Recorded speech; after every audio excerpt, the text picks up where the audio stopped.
joined today by Marco Masucci, the assistant women's soccer coach here for the Fairleigh Dickinson Knights. Coach, we really want to talk about your camp so far. I know that you've had a couple. How do you think the turnout has gone so far? We've had 2 camps up to date, and they've been, we've been very happy with the turnout in both camps. The first one was sort of our introductory camp, where we were just introducing the type of programs that we were going to put together here, and we're trying to give anybody that comes to the camp an experience of what college soccer is all about.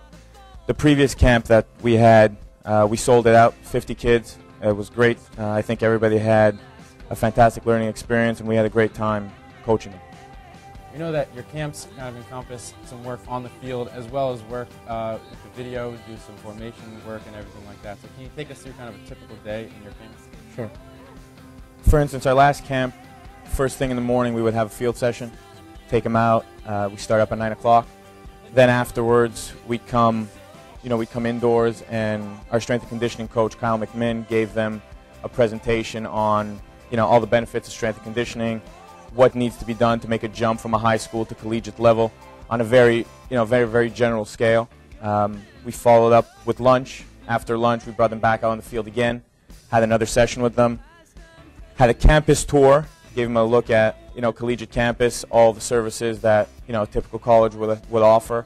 And then we'd follow up. We finished with one of our academic advisors speaking to them about the type of courses that they need to get into college, what the demands are of a collegiate program, and the support that our school and most other schools have for student athletes.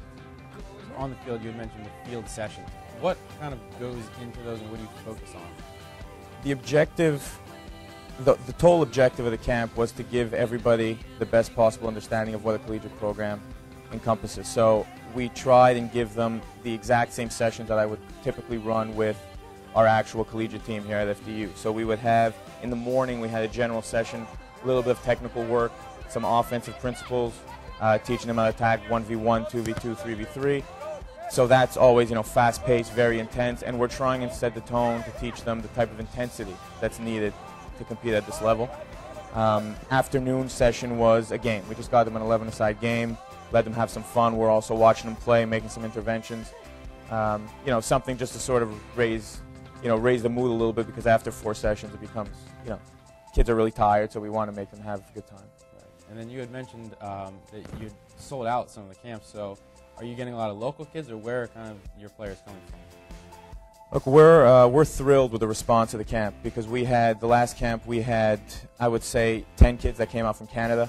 We had kids that flew out from the West Coast. We had Seattle, California. So it was unbelievable. We did get our share of local kids as well. So I would say, out of 50 kids, maybe half of them were local, in-state, and the other ones were, coming from outside because they liked what we had to offer, or they heard about our camps in the past, and they wanted to be a part of that. And then showing them about the camp, how much is that an opportunity to kind of reach out to the community to be able to show local kids and kids from across the nation what a college campus is like and what a college program is like? Sure. That was one of the things we had discussed originally when we were talking about putting these camps together. This is something we want to do regularly. There's many reasons why we want to do it. On one hand, we get the opportunity to coach some very good players, show them what FDU offers, show them what collegiate soccer offers. Also, we want to try and give back to the clubs in our area that are becoming a part of the FDU family now with us as well. So we want to have a chance to train their players. Hopefully show them something that they haven't seen before, different level training, different level intensity, and get them competing with better players, so the players could measure themselves up against some of the top level players from outside state. You had spoken a little bit earlier about some of the presentations that go into the camp, speaking with the strength and conditioning coach, talk about the academic side of it, but do the coaches do presentations themselves? Yeah. At our last camp, we had tactical presentation. We spoke about a 4-3-3, just general information about the system of play, things that I would look for when coaching that system, and we did that right before we went into our game. So I think that was great, because we gave them the necessary information to be able to compete on the field now, and we were able to coach them through that. So I think that was very informative. And then looking ahead, where do you kind of see this camp going? Is it something you'll try to have 2 times a year, or what are you trying to build from here? Well, we're looking to have a few different types of camps. The first type of camp, similar to the last one, is an elite camp. Now, while the camp is obviously open to anybody that wants to attend, but the type of exercise that we run, the demands of the coaching staff at that type of camp is something that's a little bit at a higher level than we would typically ask for from a normal, a younger player. Then we're also looking to branch into youth camps. Anybody from the age of 9 to 14, 15 we'll have a chance to work with them. That's going to be a completely different type of camp. Then we're looking to build on skills. We're looking to develop understanding of the game, a lot different than when they're in high school. We're looking to really give them a pre-collegiate experience. And now with the hiring of our new goalkeeper coach, Ryan Garland, he's done a fantastic job. He'll be working with us as well, goalkeeper-specific camps, as well as strikers and goalkeepers exclusively will be working where, the coaching staff will work with the attacking players, he'll work with the goalies, and, I think that'll create a very competitive and a great environment to learn. Anyone who's looking to sign up for this camp, how can they get in contact with the coaching staff? 2 or 3 months prior to camp, we usually post it in our clinic section on the FDU website, FDU Knight's website. But if anybody has any questions, they can contact me by email. The camp is open to anybody that wants to attend. There's no restrictions in that regard. We would just, there's different camps for different players. So, look at the camp that best suits your skill level and your age level. And, we'd be happy to work with you here at FDU.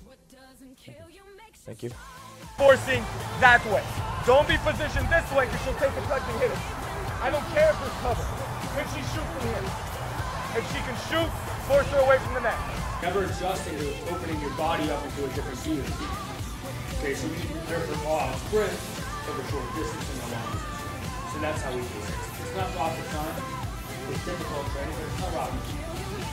As the ball moves, our block moves too. So now we're compact. Now all of a sudden they make a pass out wide.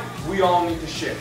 Everybody, including this player and this player that don't like to tuck in. Players in better position.